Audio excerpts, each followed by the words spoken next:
আওয়াজ প্লাস 2024 যে আপনি সার্ভে করলেন সেটা কি আপনার লিস্টে উঠলো কি না সেটা চেক করতে কিন্তু আপনার মোবাইল থেকেই আপনার চেক করে নিতে পারবেন।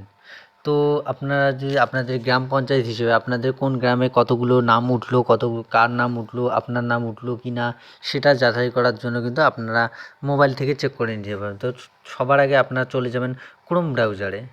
ক্রোম ব্রাউজার ওপেন করার পরে আপনারা ক্রোম ব্রাউজার গিয়ে সার্চ করবেন আওয়াজ সফট। তো ভালো করে দেখুন, আপনারা কিন্তু আওয়াজ সফট লিখে সার্চ করবেন। আওয়াজ সফট লিখে সার্চ করার পরে উপরে যে ওয়েবসাইটটা আছে সেটাতে ক্লিক করে নেবেন। এখানে কিন্তু আওয়াজ প্লাস 2024 সমস্ত কিছু রয়েছে। তো আপনারা চাইলে এখান থেকে লিস্টগুলো দেখতে পারবেন। এখানে আসার পরে আপনারা চলে যাবেন আওয়াজ সফটে।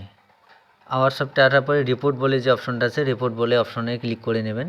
তো এখানে কিন্তু আপনারা সমস্ত কিছু লিস্ট দেখতে পারবেন। তো নিচে চলে আসার পরে আপনাদের যেহেতু লিস্ট দেখবেন, তো সেই হিসেবে আপনাদেরকে সিলেক্ট করে নিতে হবে আওয়াজ প্লাস রিপোর্টে। আওয়াজ প্লাস রিপোর্টে আসার পরে 3 নম্বরে যে অপশনটা আছে আওয়াজ প্লাস ক্যাটাগরি উইথ ডাটা সামি, তো এখানে ক্লিক করে নেবেন।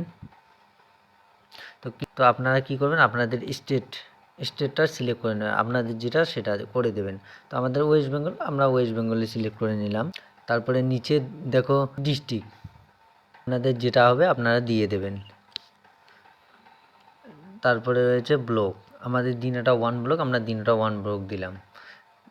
তারপরে রয়েছে আপনাদের গ্রাম পঞ্চায়েত, আপনাদের গ্রাম পঞ্চায়েত যেটা হবে আপনারা সেটা দিবেন। তো আমাদের ওকরাবাড়ি, আমরা ওকরাবাড়ি দিলাম।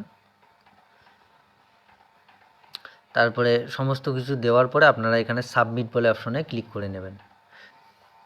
এই তো আমাদের সমস্ত কিছু লিস্ট কিন্তু চলে আসলো। তো আপনারা চাইলে এখান থেকে লিস্টটা ডাউনলোড করে নিতে পারবেন, আর এখানে চেক করে নিতে পারবেন নাম এবং ফাদার নেম।